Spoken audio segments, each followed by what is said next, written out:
So looking past Afrocentric essentialism towards a reconstruction of Black identity in the 21st century. Move. You can get it to. Here we go. All right.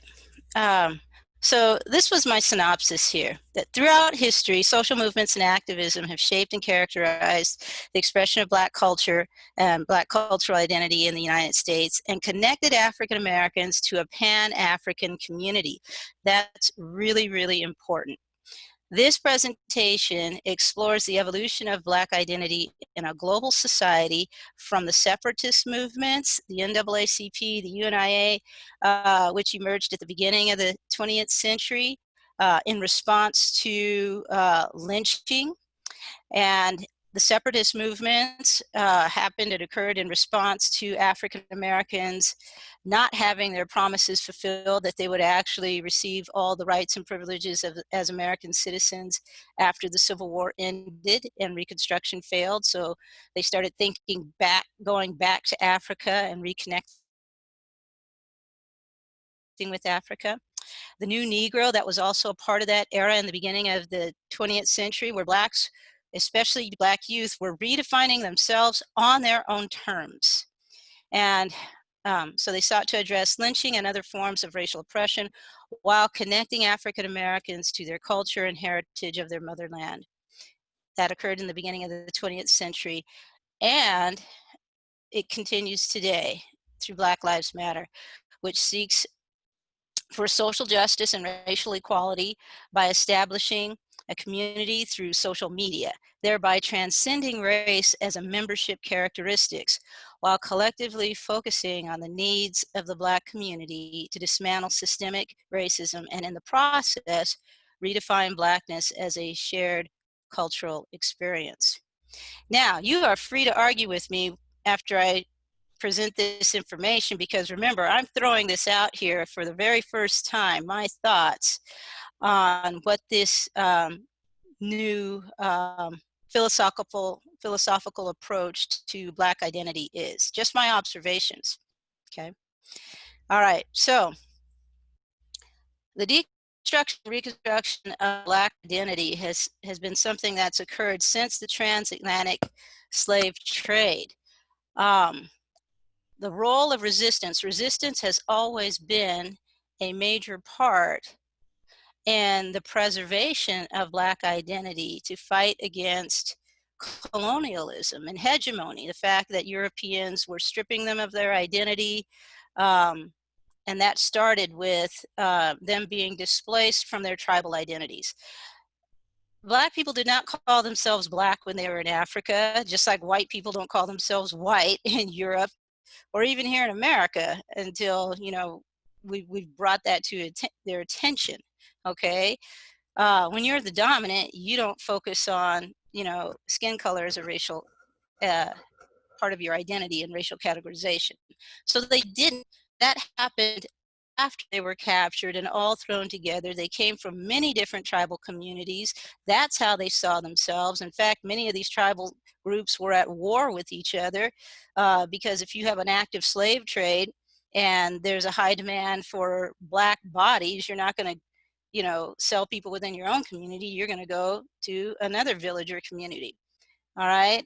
They spoke multiple languages. It was there's a lot of ethnic diversity. In fact, the African continent is the most ethnically diverse of all on the face of the earth. So that's how they saw themselves. They became racialized after they were captured, put on the boats. The one thing they all had in common wasn't their culture or their language. It was the fact that they were all Black. So there was an immediate loss of culture as they are put into these groups with people they don't know. Maybe they might know one or two, most of the time they don't, who are of different tribal ethnicities. They experience this huge alienation as they're crossing the Atlantic, coming over to the West Indies and the coast of America and being auctioned off. That was a great loss. So what we're talking about here is that deconstruction of identity, that separation from the things that once enable you to feel secure and to know that you are you. And they became renamed Africans in the New World. And of course, they were given British and American names, stripped of anything that would tie them to their African identity. Now, of course, they didn't lose all of this. That's the part of the role of resistance. They tried to preserve as much as possible. But for them to be socialized into becoming slaves, the slave owners brutalized them and tried to remove as much identity and attachment to their former selves as possible. So you have this constant deconstruction and reconstruction of this identity. After the Revolutionary War, you have a small free black caste. All right, the northern colonies manumitted their slaves, so now you have a small, like 1% of them that are free. Also, some black women were free, and if they had children, the status of the child came from the mother, so those individuals would be free. All right, but the overwhelming majority of them are enslaved, and this small free black caste, many of them became abolitionists and fought to organize themselves, organize the black church, or organized into political communities and conventions. Even though the majority of them didn't have the right to vote, they sought to understand the Constitution, their rights, and to get politically active and involved. You had people like the Melungeons, the Maroons in the West Indies. Melungeons were the people in 1850 when laws were being passed and the Fugitive Slave Act deprived people of their property status, right? They fled. Some of them fled to Canada. Some of them fled to the hills. Some of them fled to the Appalachian Mountains. That's what the Melungeons did. And then they denied having any black racial ancestry so that they could live freely. And then I talked a little bit about the black abolitionists, and they were also called colored Americans. And then, of course, on the plantations themselves, you have the rise of the racial stereotypes, which would characterize blacks according to these types, which are still with us today. And then, of course, those who would rebel against the systemic racism were called troublesome property. So here's some pictures of Melungeons. The Family Tree did a DNA project back in 2005, and it took them 7 years. And the results that they found from this DNA study was that these Melungeons were of West African and European descent. So that goes right along with the history that historians had documented, that people in the South fled to the hills. These Melungeons, they tested them, the ones that are surviving today. They had the haplogs, the male haplogs, was from the sub-Saharan Africa, so they had West African fathers, and their mothers, the female mitochondrial DNA, were from Northern Europe. That goes along with our history. They had the people from the Dutch women, the Dutch West India Company, which brought over the first slaves in 1619. And they didn't have African women at the time. They only had African men. And the African men started marrying these Dutch women. And then when the laws changed, it prohibited to them from marrying white women. And of course, then the laws continued to change, and they were no longer able to hold property and be free. So they moved, they fled, and then they told their descendants that if anybody asks you of your identity, tell them that you're Portuguese. So there was an elderly man who retired a Melungeon just a few years ago, and he had his DNA tested just out of curiosity and found out he was West African, and he did that 3 times. He was shocked. He was like, my family always told me I was Portuguese. So he found out the truth. So that goes along with this continual deconstruction and reconstruction of identity, this alienation from what you once knew, okay, and how you defined yourself. John Russwurm, his mother was Jamaican, his father was white. He was raised here in America. He had a really good life because his father had people treat him just like anybody else, and that was great until his father passed away, and then his life totally changed when he didn't have his father around. And his mother also died too, and his father remarried a white woman before he died. And now you had this black man in a white household. So he ended up leaving that household because he was afraid for how him being a black male having a white mother would endanger her safety and the safety of the children. He, along with Samuel Cornish, organized the first black newspaper, Freedom Journal, in 1827. And at this time, this is just before the start of a movement called moral suasion, where you know, at the beginning of the Black political convention movement, they were combating all kinds of philosophies like that were coming through, like organizations like the American Colonization Society that were saying, well, maybe we should just send these free blacks back to Africa. And John, along with Samuel and others, Frederick Douglass as well, were like, look at, we were born here. We don't want to be shipped back to Africa. So the quote I included here, we wish to plead our own cause. Too long have others spoken for us. So that came through the organization of the Black press. These are ideas that are pertinent to us, even though we don't have rights. We are going to make these things known. We are going to articulate them. They were creating this Black consciousness and expressing their own views and their stands and forming an identity, okay, a Black identity apart from what was being placed on them. So there's Samuel Cornish and John Russwurm and the Freedom Journal. And Samuel became incensed with the position that many of the ministers were taking, this belief in moral suasion and universalism. And the position was that we all have universal qualities, all human beings, that that connect us as human beings, and that Black people need to focus on becoming more moral. It's interesting when I read this because it's like, okay, the whole emphasis was on Blacks having to prove that they could have good manners, work hard, and do all these things.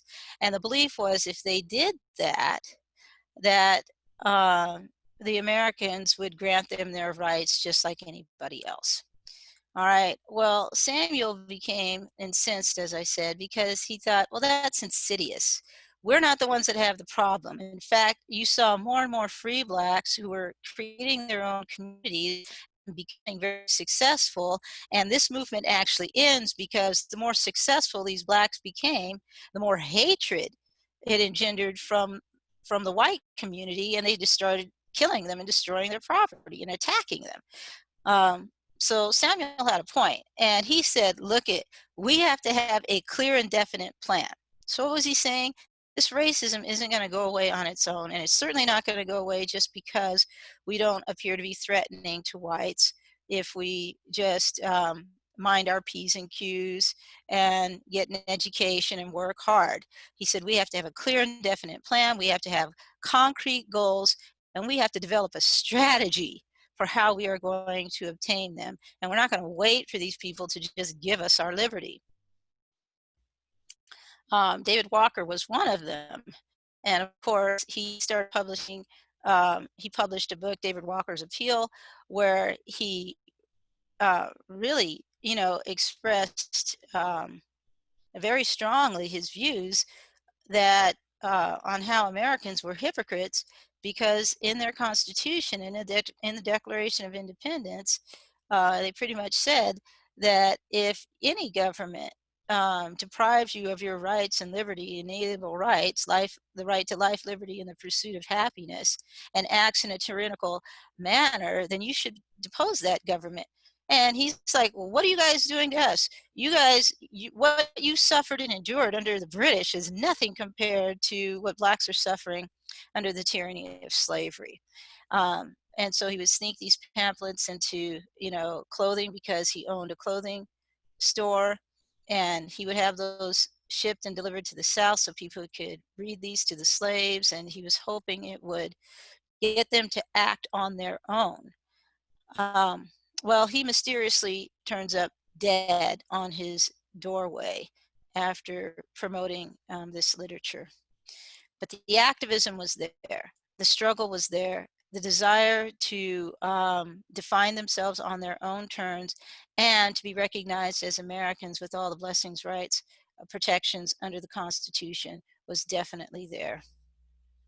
Tunde Adeleke, a historian, he said this: blacks were not Americans. They could never become fully American until universalism was abandoned and the distinct experience of the identity of both races were acknowledged in order to become fully Americans.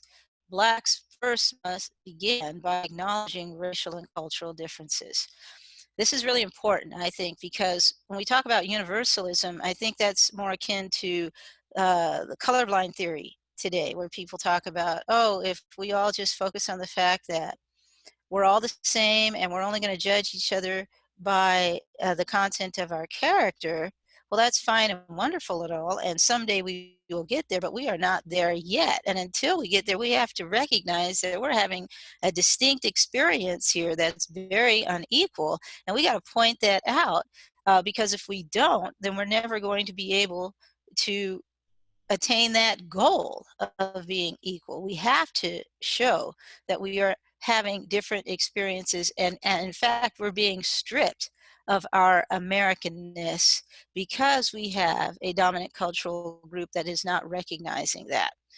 I hope I'm pointing out here that you can see right from the beginning, before America was even America, in the colonies and throughout, the 18th and 19th centuries, you have Black Americans that are expressing these things and the desire to be fully realized as Americans, and that not happening. But that wasn't limited to just what was going on here in America, okay? Because you had colonization and colonialism in Africa as well. So in the African continent, and much of West Africa was being taken over by the French in the late 19th century, early 20th century. And Aimé Césaire wrote a book called Discourse on Colonialism, and he and Leopold Senghor, the first Black president of Senegal, created a movement called negritude. And negritude was very similar to Afrocentrism.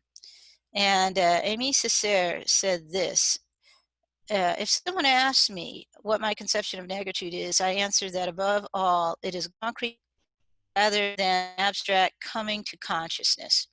We lived in an atmosphere of rejection, and we developed an inferiority complex. I have always thought that the Black man was searching for his identity, and it has seemed to me that if we want to establish this identity, then we must have a concrete consciousness of what we are.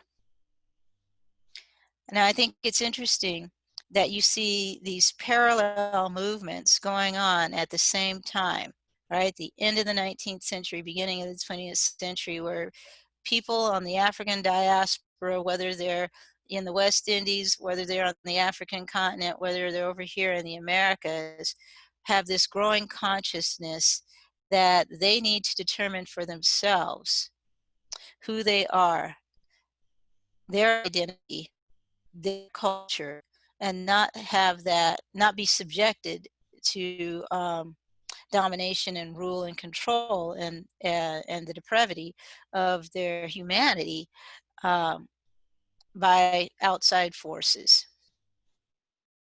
that refuse to recognize them fully. This is Coach Greg Popovich. for the San Antonio Spurs, and he is an outspoken advocate for against racism, anti-racism, and he talks a lot on white privilege. We haven't heard him a lot lately because his wife passed away, but he said this: more than anything, I think if people take the time to think about it, I think it is our national sin. All right, this racism. It always intrigues me when people come out with it. I'm tired of talking about that. Or do we have to talk about that again? And the answer is, you're damn right we do, because it's always there. It's systemic in the sense that if you talk about oppression, it's not about, well, if you, or opportunities rather, it's not about, well, if you lace up your shoes and you work hard, you can have the American dream. That's a lot of hogwash. If you were born white, you automatically have a monstrous advantage educationally, economically, socially, and culturally in this society. And all the systemic roadblocks that exist, whether it's in a judicial sense or in a neighborhood sense with laws, zoning, education, huge problems in that regard that are very complicated, but take leadership, time, and real concern to solve. All right, so making that relationship, how white privilege today impacts Black racial identity, and the ability to strip away someone's Americanness. Think about that. He says this: it's a tough one because people don't realize and they don't really want to face it. And it's in our national discourse. I mean, we have a president in the United States who spent 4 or 5 years trying to legitimize our president and know that that was a big fake, but still felt that for some reason it had to be done. I can still remember a paraphrase close to a quote: investigators were sent to Hawaii and you can't believe what they found. Well, that was a lie. So it's being discussed and perpetuated at that level. You've got a national problem. Of course, he was referring to President Obama's birth certificate being dismissed, as if he could become president in the United States without actually legally being an American citizen. But that's how insidious this is. The desire and the willingness for people to strip Blacks of their American identity. So, what is Afrocentrism all about? One definition is that it's a worldview that emphasizes the importance of African people taken as a single group, equated with Black people in culture, philosophy, and history. It's problematic because it attempts to link a common worldview or people to race.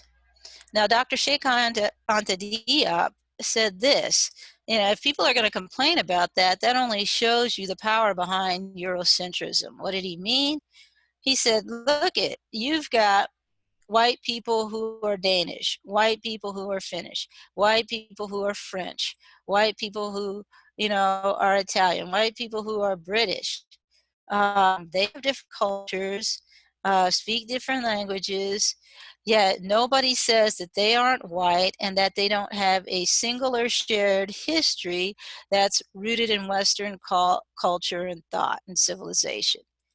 So why is it that people will deny Black people the same thing? That's his argument. Okay, we say that Black people have a common worldview that links them together as Black people in a shared culture, philosophy, and history, and people say that's racist. So he claimed that this attitude, this belief that that's racist, lies in a perception of the world that had really not been challenged. Okay, the fact that they're Afrocentrism is challenging a particular worldview that hadn't been done before, through the eyes of Western thought and culture. And he said that's simply the result of colonialism, imperialism, and hegemony, which led to white supremacy, that everything has to be viewed through the lens of white cultural thought and civilization and history. Dr. Malefi Asante provides another definition of Afrocentrism that I think may be more helpful. He calls it a critical perspective that places African ideals at the center of any analysis that involves African culture and behavior. Okay, so rather than linking it directly to race, he's saying if Africa is at the center of that analysis, you know, in terms of culture and behavior, how we view aesthetic sensibilities, you know, standards of beauty, what we think is beautiful in terms of art. If we're going to judge it by criteria that is centered on African culture, that's Afrocentric.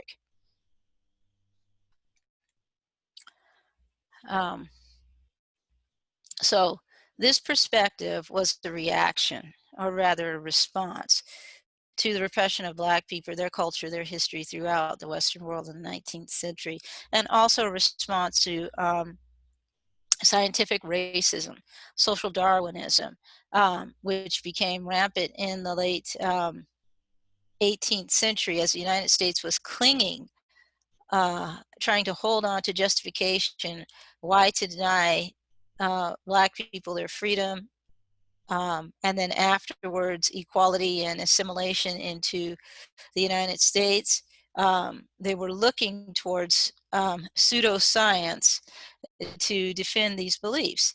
Herbert Spencer was one who coined the term social Darwinism based off of survival of the fittest, which Charles Darwin wrote about in his book on the origin of the species.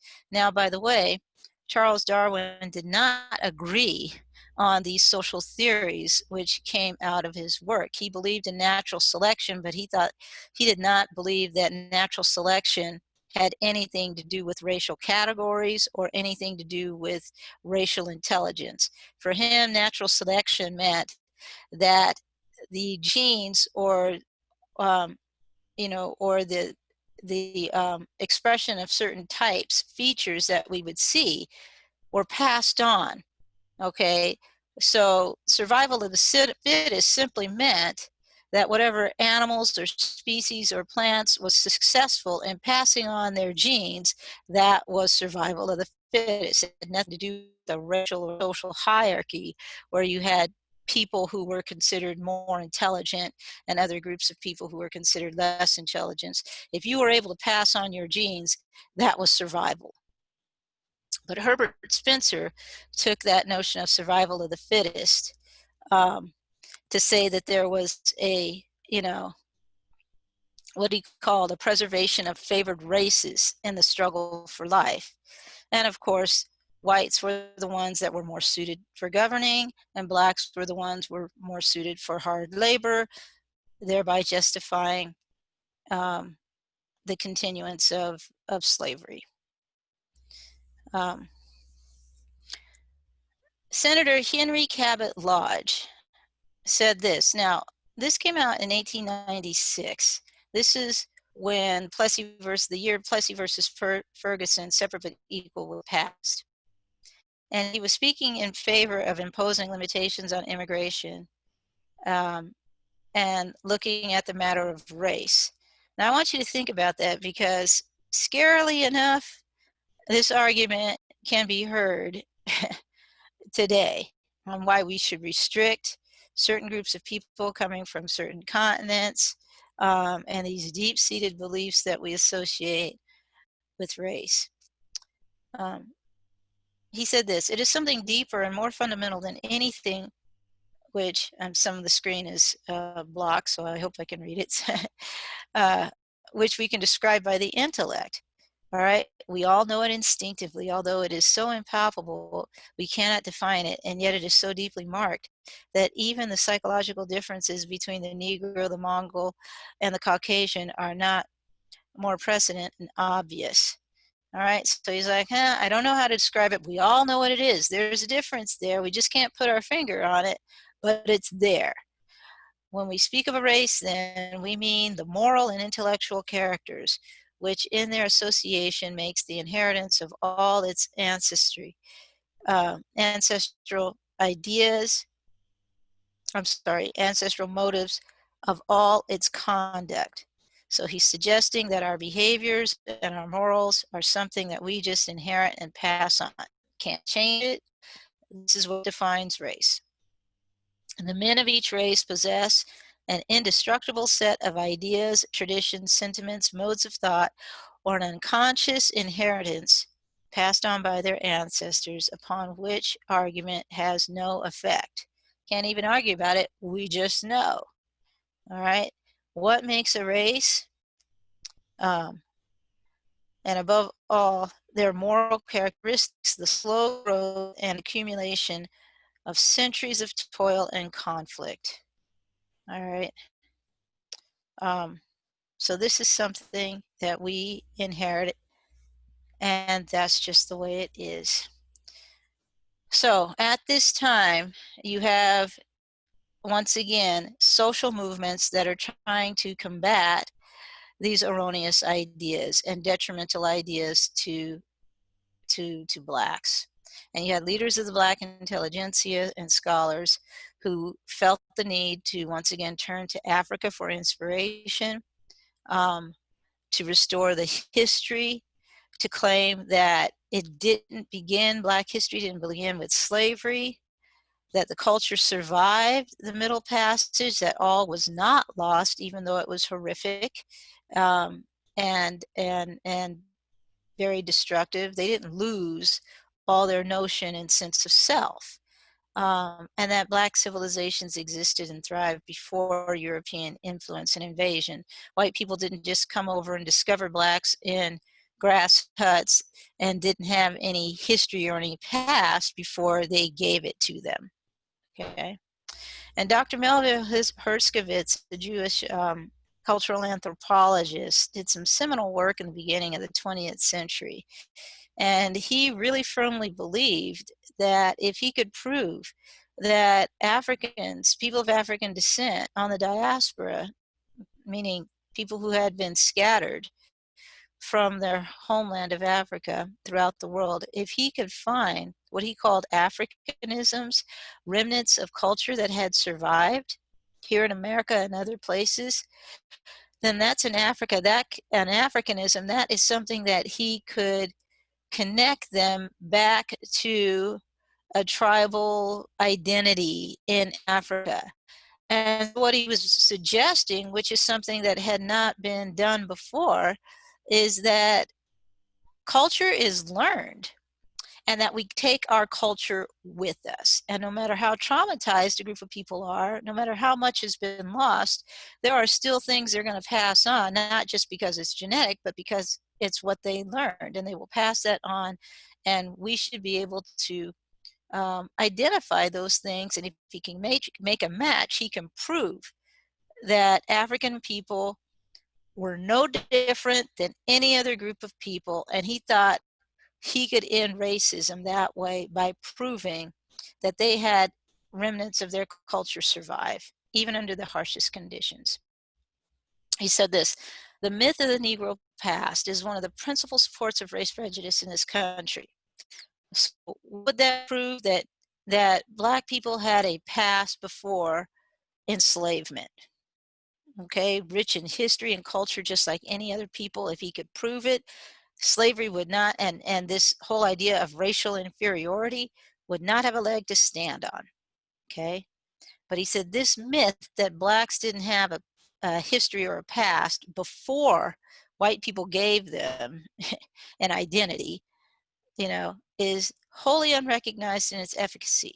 It rationalizes discrimination and even the smallest contact between Negroes and whites. It influences the shaping of policies where Negroes are concerned, that whole separate but equal, because these these people are closer to the monkeys. They haven't evolved as much as we have. That was a belief, eugenics, and racial hierarchies, social hierarchies. It affects the trends of research by scholars whose theoretical approach, methods, and systems are presented to students are in harmony with it, with its elements. Whereas when its elements are not accepted, no conflict ensues. And when, as in popular belief, certain tenets run contrary to some of its component parts, since its acceptance is so widespread, little subject to question, that contradictions are to be scrutinized too closely. So what does he mean there? You'll have the aberration, okay? Say you'll have a Barack Obama who's so eloquent, and will say, well, he's not reflective of a typical Black person, okay? So you can still maintain your racist attitudes. The system is thus to be regarded as mythological in a technical sense. For, as will be made apparent, it provides, I can't see what I have there, but for deep-seated beliefs, which gives coherence to this behavior. So essentially, Dr. Herskovitz is saying that these racist beliefs are supported through confirmation bias. We look for things that support our biases, and he firmly believed if he could restore that history, people could no longer use their biases to say that Blacks were inferior. So at the same time period, you have this resurgence, this growing need to restore our history. The Sankofa bird here is, retrieving the egg on its back to move forward. It's a symbol of the Akan tribe, that you have to go back and retrieve what is lost in order to move forward. They found some of these symbols of Sankofa on marked graves in a cemetery, a Black cemetery of free Blacks in Manhattan. So even after years, that was evidence that certain cultural traditions that connected them to Africa and their tribes, they hadn't forgotten. And of course, Dr. Carter Woodson was responsible for um, the start of Black history, starting with a week and then expanding to a month, known as the father of Black history. He also organized the Association for the Study of African American Life and History and founded the Journal of Negro History. So I don't think that all of these things that were happening at the same time was a mere coincidence. You have, from intellectuals, from many different facets, political, social, economic, people in different studies, trying to disprove the inferiority of Black people and restore their past in order to combat the effects of racism and slavery. So it was a huge cultural revolution at the beginning of the 20th century to attack Jim Crow, to redefine racist stereotypes that impacted the identities of Black people, to reconnect with Africa. Once again, there was another Africa movement, and then you have Pan-africanism emerges, which I kind of refer to with growth, Afrocentrism, and negritude. All right, this all Africa. They started having meetings in 1900 with W.E.B. Du Bois and other intellectuals over in London to address the needs of Black people and racial discrimination all over the world. Okay, it called for the unification of all people of African descent to remove the chains of oppression. And they wanted to firmly address the race problem. So remember back in 1827, you have John Russwurm and Sam Cornish articulating those very things, that we need to stand up and speak for ourselves, and we need to have a clear and definite plan. Here you have, 70 years later, Black people, Black intellectuals trying to do that, organize themselves. The war is ended, all right, but they still aren't equal, still trying to organize themselves to address the damage of slavery and to gain rights. Edward Wilmot Blyden was known as the father of Afrocentrism. And two schools of thoughts were associated with it, Vindicationism and Ethiopianism. Vindicationism basically linked Egypt and established it as a Black civilization. Okay, and it seems hard to believe and understand, but of course, that was something that had been forgotten. that Europeans were now trying to claim that, okay, yeah, there's black people in Egypt, but they weren't responsible for the civilization. They had been conquered by invading groups, the Greeks and people from the Middle East. And of course, now there's evidence that has been garnished by the Afrocentrists, as well as DNA evidence on bones and artifacts that proves that these people were black. So vindicationism was this philosophy that we were once a great people and we can be a great people again. And our history needs to be restored, and black people all over the world need to understand that our history didn't begin with slavery.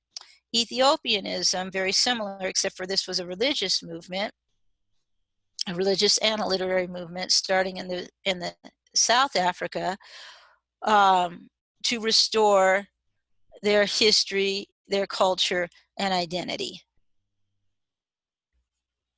Okay, there's Edward Milman Blyden, father of Afrocentrism. Okay.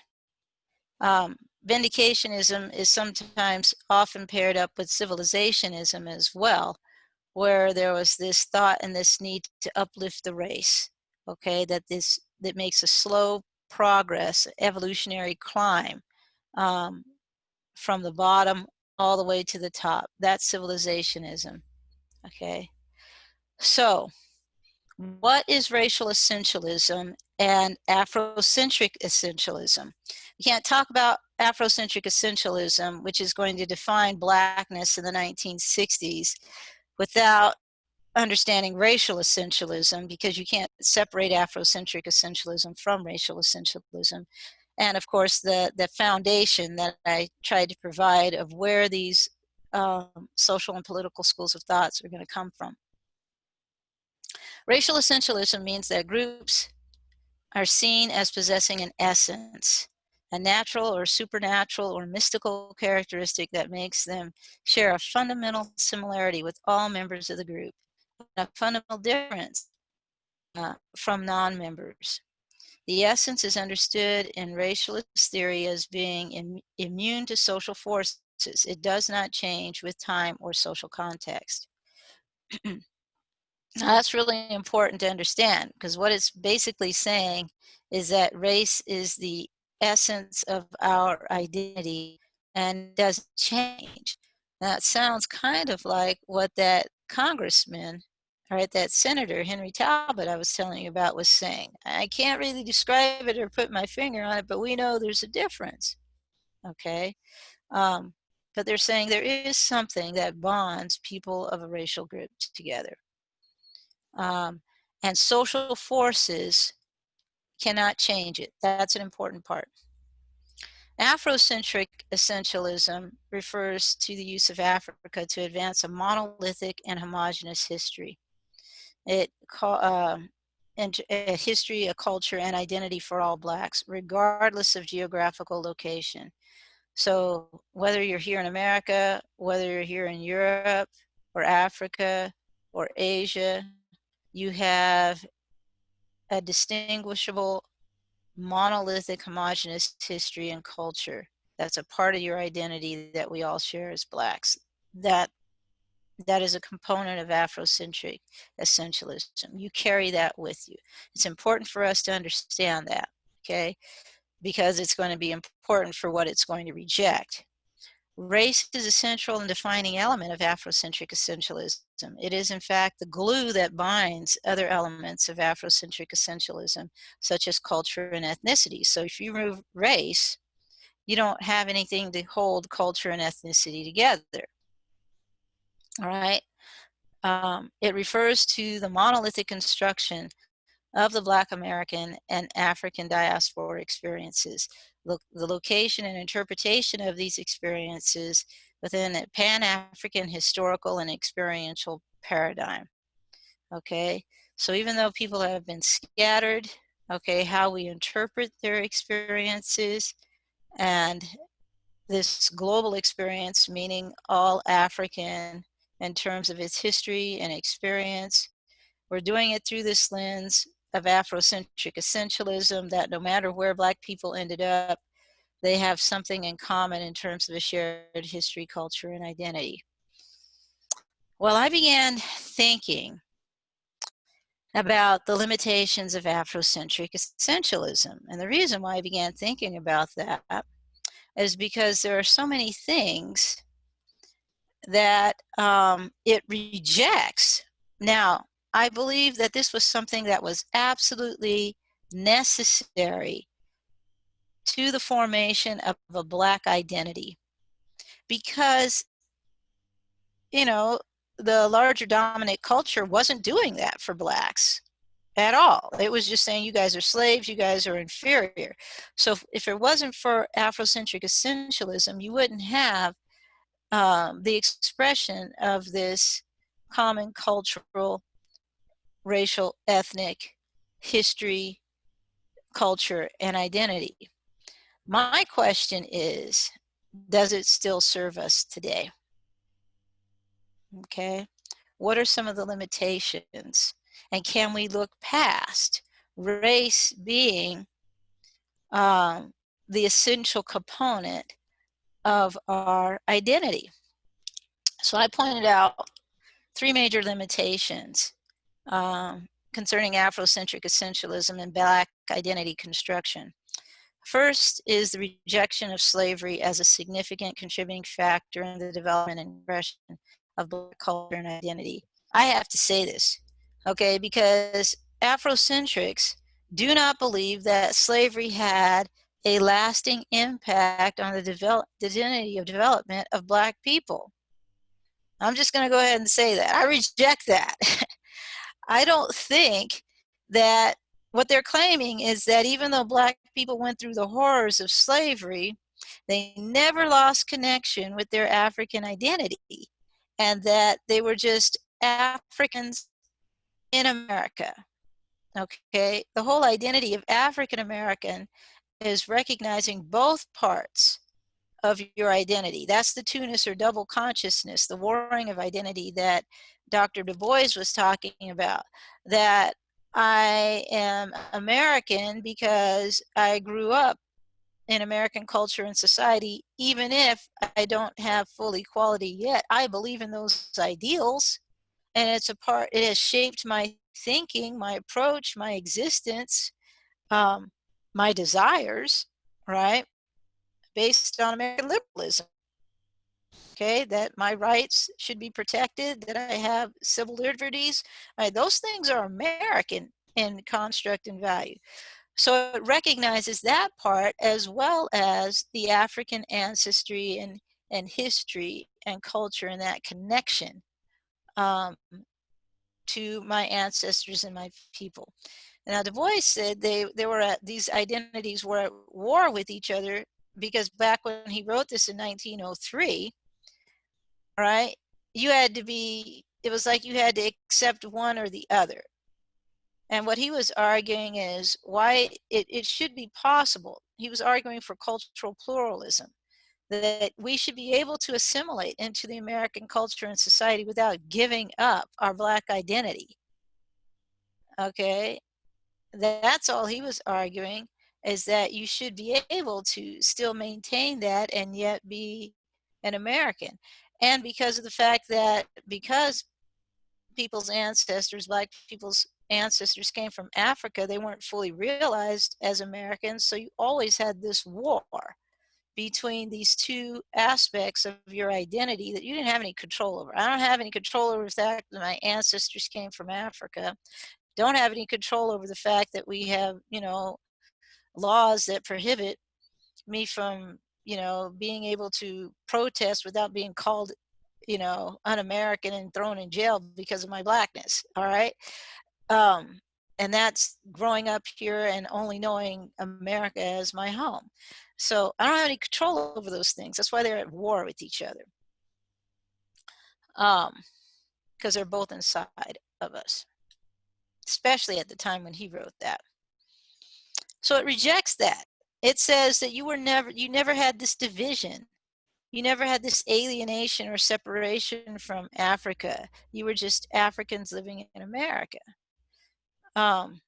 It rejects the cultural trauma and collective experiences and consciousness as a shared collective identity that emerged from slavery. Okay, at the end of the 19th century, as I was talking about that moral suasion movement, which eventually turned into a separatist movement when people became incensed because the government reneged on its promises and said, oh, we told you guys were going to be equal. No, it's going to be separate but equal. All right, you guys aren't going to get those promises that we made.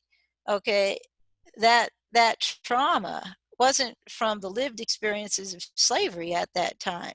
It was from the recognition that they couldn't be fully realized as Americans because their ancestors came from Africa.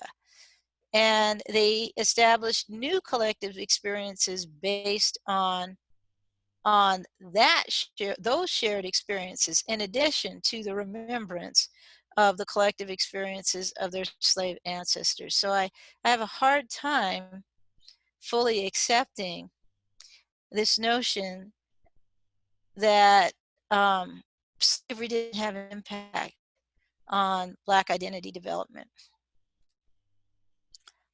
It also rejects numerous historical deconstruction, reconstruction, as I talked about, that process of being ripped and torn from one identity and having to rebuild that, of people on the diaspora and the unique cultural experiences that emerged from that. The spiritual, blues, jazz, the Black church. The Black church is not something that existed in Africa, and that was something that was unique and developed here in America by free Blacks who either weren't allowed to worship in the white churches or weren't allowed to have voice over their congregations in the white churches. So they left, and they organized churches with the intention of of of, of getting political and social rights for their people.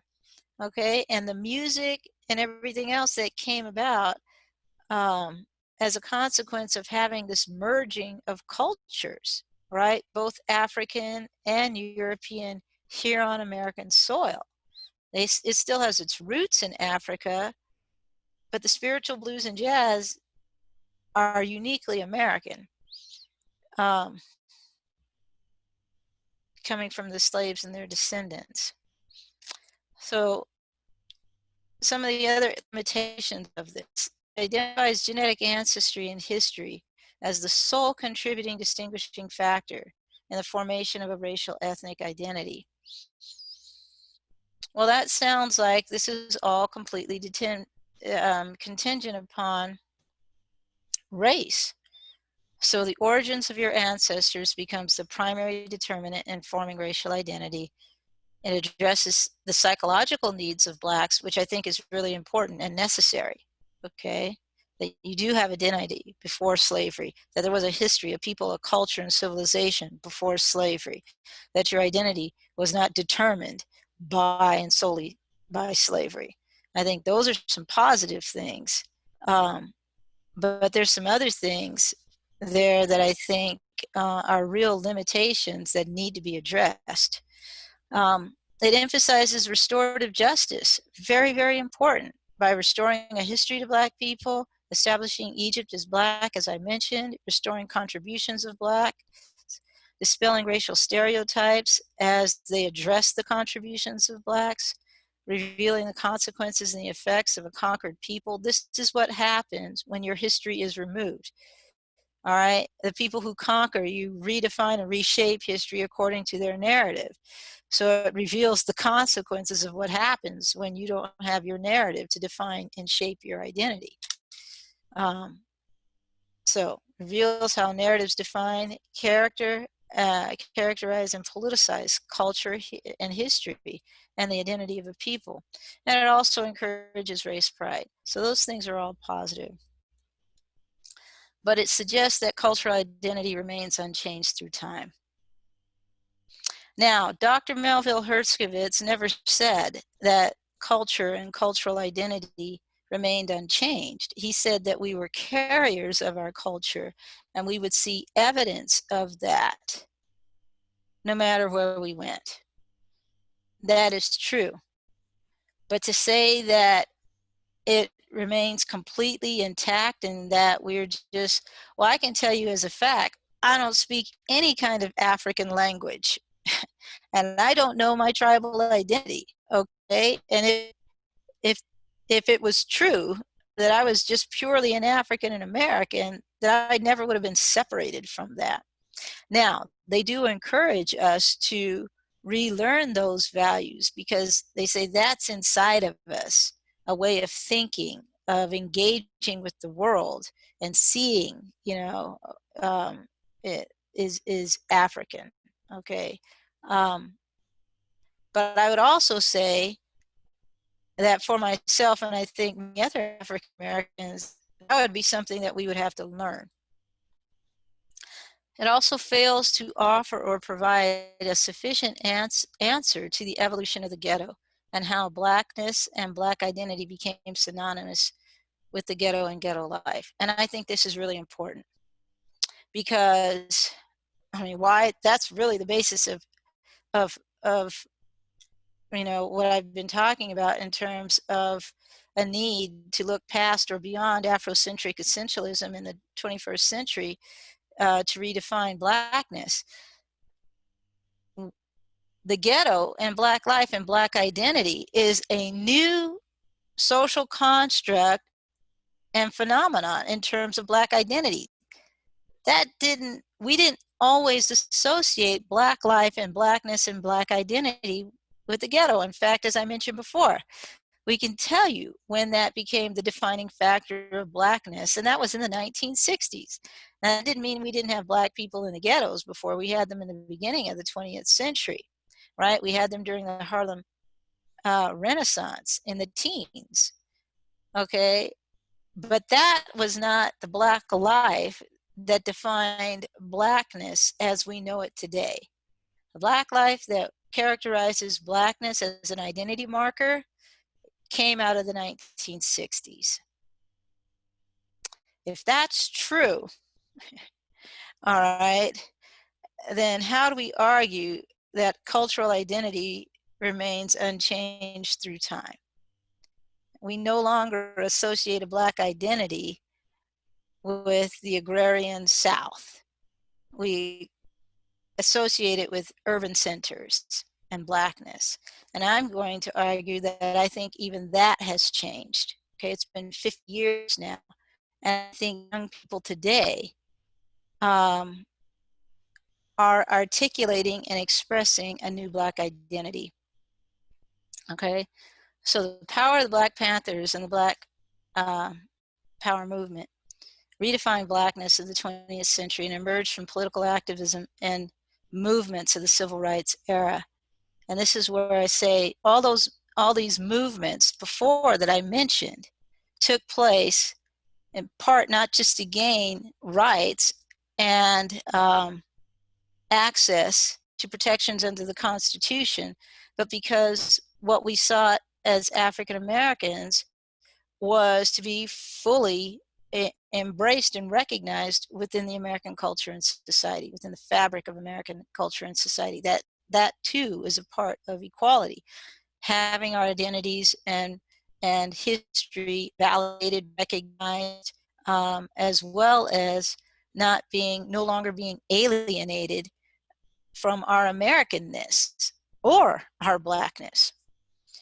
The media and the development of a collective consciousness played a huge role in the shared collective experience of this Black identity in the 1960s.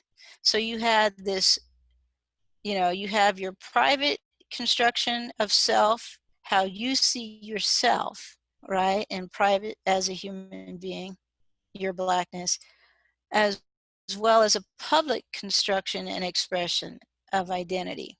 What's going on, in terms of how the public sees you as a Black person or not. You got both of those things happening simultaneously. And that was redefined and reconstructed a new Black identity, like I said, in the civil rights movement. It transformed Black space and Blackness. Okay, that new construction of Blackness in the ghetto. And then from that moment on, you know, when we talk about ghetto life, we don't think of the ghettos where the Jews lived, and we don't think of, you know, over in Nazi Germany, or when it first started in medieval times, where the Romans separated the Jews in Italy. That's where ghetto actually came from. We think, when we hear ghetto, we think black. Okay, so it transformed Black space and Blackness. Just about done here. 2 slides left, this one and one more. Black Lives Matter. As you can see, you have a very mixed array in terms of age and ethnicities being represented under a common cause. Organized in 2013, it was never meant to remain just as a national experience. It was always meant to go global. All right, kind of like Pan-africanism, to unite people all over the world for this cause of addressing systemic racism and social injustice, and other causes which have also been aligned and associated under this umbrella of Black Lives Matter. How has that impacted Black identity? Well, here is my take on this. Okay, you need new language to describe the changing expression of Blackness and Black identity in the 21st century. And I'm not saying to reject Afrocentric essentialism. I think it's an important part of Black identity. I just don't think that it adequately defines and expresses all of Black identity for some of the reasons that I shared. Black social libertarianism is something that I made up to describe what I think I see happening in terms of Black identity and expression today. So why did I choose this term? And what do I think it means? Okay. First off, the way Black is being used, I'm referring to Black identity and Black consciousness as an individual as well as a shared collective experience and component of this identity. Okay. And I'm referring to that in terms of being woke. All right. So this has less to do, although it doesn't mean that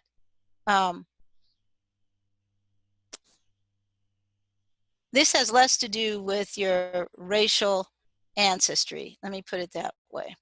It includes Black people of African ancestry, but this term can also include allies as well as people on the African diaspora.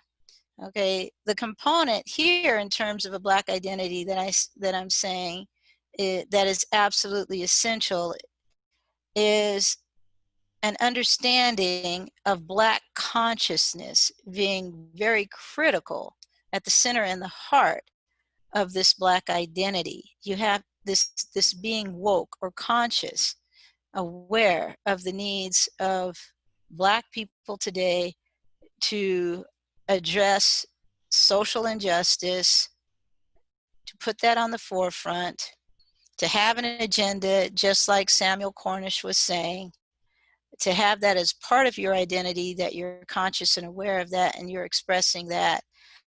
Not every Black person has that, but this, what I'm defining as Black social libertarianism, is definitely part of it, okay? And it's not limited to the African continent, but you better have the desire to put an agenda forward for Black people under this definition. The social part, that is the arena or the space where the construction of this identity is and the experience is taking place. what do I mean? This construction of identity is happening on social media. Okay, this is not through your grandmother's stories about how, you know, she came up through slavery or Jim Crow and stuff like that. This is happening immediate in the here and the now in social media and other media outlets. Now, Afropolitanism started that. I mean, it's a you know, a phenomenon that was coined a social phenomenon in 2005, which relates to people on the African diaspora who were constructing their identities in social media. Black social libertarianism is not like Afropolitanism in the sense that Afropolitanism is not political and has nothing to do with social activism. So it doesn't have that woke component. This is about a cosmopolitan African identity. So what does that mean? It means anybody globally all over the world who can have mixed racial ancestry and live anywhere, but also recognizes their African ancestry as well. So for example, I have a sister who lives in France, and her boys are African American. They live in France, and their father is Swedish. So, you know, a multicultural identity. They speak English, they speak Swedish, they speak French, they recognize their Black identity, okay? That would be an example of Afropolitanism, okay? People who say, you know, I recognize my Blackness, but I also recognize my Jewishness or my Swedish heritage, and I live, you know, in Japan. I have all these experiences that are part of me, but I also have ancestry that is African. That's Afropolitanism. That's not what I'm talking about here. It has nothing to do with political and social activism, although it's not limited to a geographic space, okay? So the social part that I'm saying here is that the identity is definitely being taken place on social media, and it's attached to that wokeness, to that Black identity, and is taking place there and is leading to other forms of social engagement, streets and things like that, okay? And the third aspect of it is libertarianism.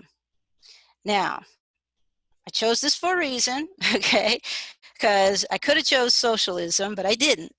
I chose libertarianism as a political philosophy and movement that places liberation, okay, liberty as its component.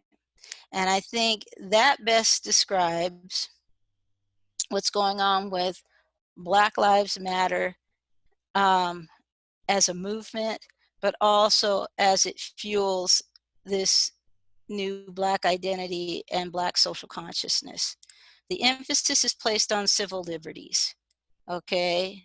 So this whole idea that we want equality, right? We want social justice. We want our rights protected, okay? That's the civil liberty part of libertarianism, okay? Natural law, meaning we believe in inalienable rights, and that these things, life, liberty, and the are granted to us through natural laws that should be protected by the Constitution. It's articulated, all right, in the Declaration of Independence, and we have Bill of Rights, okay, that protect these things that we're not supposed to be separated from. But this isn't from um, uh, laws that are, I can't think of the word right now, it'll come to me later. But anyway, this isn't something that is necessarily constructed. This is something that exists for us in nature through birth, okay? Life, liberty, and the pursuit of happiness, and our civil liberties that need that we are going to fight for to protect life, liberty, and the pursuit of happiness. And of course, a free market, okay, where the ability to be able to engage in free market capitalism, you know, our buy, sell, and trade wherever we want, all over the globe, okay. Libertarianism involves all those components and a government that will protect those things, okay. So, you know, I'd be interested to hear feedback on this, but to me, even though there's a lot of young people who would probably fall into that, you know, socialist type attitude, to me, when I see Black Lives Matter and the fact that you have so many young people who are willing to interrupt and disturb the free markets in order to get their civil liberties protected, this is what I'm witnessing. A Black consciousness that isn't necessarily limited to Black people, but to the characteristics and qualities of being woke and in tune with the needs of Black people, not limited in geography or space, but, you know, happening within social media, and with this component to fight and defend for social justice and address social inequality through exercising their rights and having the government protect that. Okay, that is what I have.